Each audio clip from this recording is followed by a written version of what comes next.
strength ko at saka weakness ko parang iisa lang po. Yung mga buto ko at kasukasuan ko talaga na, oh my God. Yung dance style. Sa dance style kasi, wala kasi akong genre or dance style na talagang masasabi ko na strength ko eh. Ang dala-dala ko lang talaga dito sa Stars on the Floor ay matinding lakas ng loob. Yun lang po yun. At maraming prayers at tubig at potassium. Yun lang po yun. Kaya talagang pinaghihirapan po namin lahat ang bawat performances namin. Ito maraming strength to. Ako yung strength ko lang talaga kapag bago mag-perform, nag-pray lang muna talaga ako kay Lord.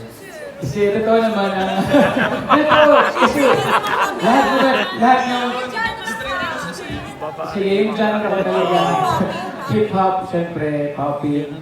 Pero gusto ko rin ulit magawa ulit yung ballroom kasi na-miss ko na rin yung ballroom. And syempre, yung mga takot ako gawin talaga yung mga contemporary, yung mga jazz, afro. Pero syempre, lahat ng challenges talagang gagawin natin. Syempre, sama mga digital stars natin at ang mga coaches natin. So gusto lang namin mas madaming ma-inspire na tao. So binibigyan namin yung best natin.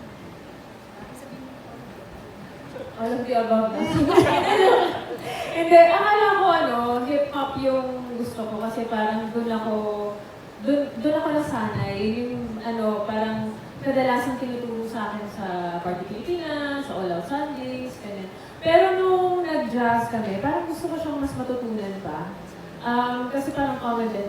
Yeah, sabi ng mga choreographers, uy, parang bagay sa'yo yung jazz. Parang kaya parang mas gusto ko siyang aralin. Hindi ko siya strength, pero it's a genre that I really want to dive into kasi parang jazz is sexy. Parang gusto ko pang mas i-explore yun. Thank you so much and congratulations.